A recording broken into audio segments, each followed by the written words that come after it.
कोणत्या मोहल्ल्यातील महापौर करायचा नाही हे ठाकरेंनी घोषित करावं अशा शब्दात मंत्री आशिष शेलार यांनी उद्धव ठाकरेंना आव्हान केलंय। आता मुंबईच्या महापौर पदावरून जो वाद सुरू आहे तो वाद आणखीनच चिघळत चाललाय। यातच आता आशिष शेलार यांनी देखील उद्धव ठाकरेंना आव्हान केलंय, कोणत्या मोहल्ल्यातील महापौर करायचा नाही हे ठाकरेंनी घोषित करावं अशा शब्दात त्यांनी ठाकरेंना टोला लगावलाय।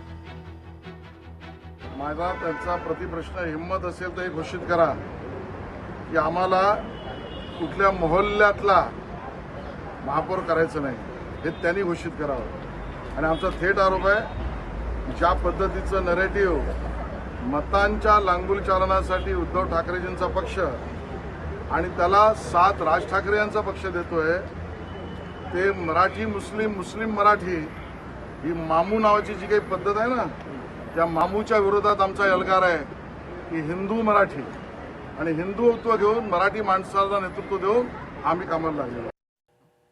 समाजवादी पक्षाने आता स्टार प्रचारकांची यादी जाहीर केली। मुंबई महानगरपालिका निवडणुकीसाठी यादी जाहीर झाल्याची माहिती। मुंबई महानगरपालिका निवडणुकीच्या प्रचारासाठी उत्तर प्रदेशचे माजी मुख्यमंत्री अखिलेश यादव हे मुंबईत येणार आहेत। मुंबईत राहणारे उत्तर भारतीयांना खास आकर्षण असलेला अखिलेश यादव यांच्या प्रचार सभांना गर्दी होण्याची शक्यता आहे।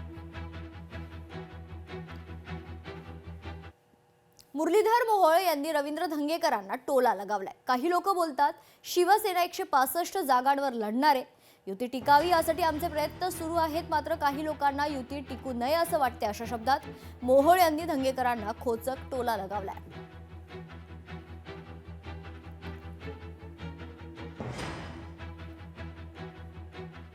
नाही, आता आम्ही जवळपास सर्व ठिकाणी, कारण तुम्हाला सांगतो की 105 नगरसेवक आमचे ऑलरेडी होते आणि आम्ही पहिल्या दिवसापासून सांगत होतो की आम्ही युती करणार आहोत।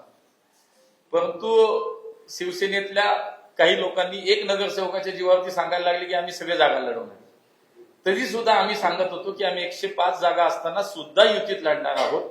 आरपीआय असेल, शिवसेना असेल, हे आमचे युतीतील सहकारी आहेत, त्यामुळे युती टिकावी याच भूमिकेत आम्ही आज पण आहोत। लोकशाही मराठी ऐका, पहा, जागरूक रहा।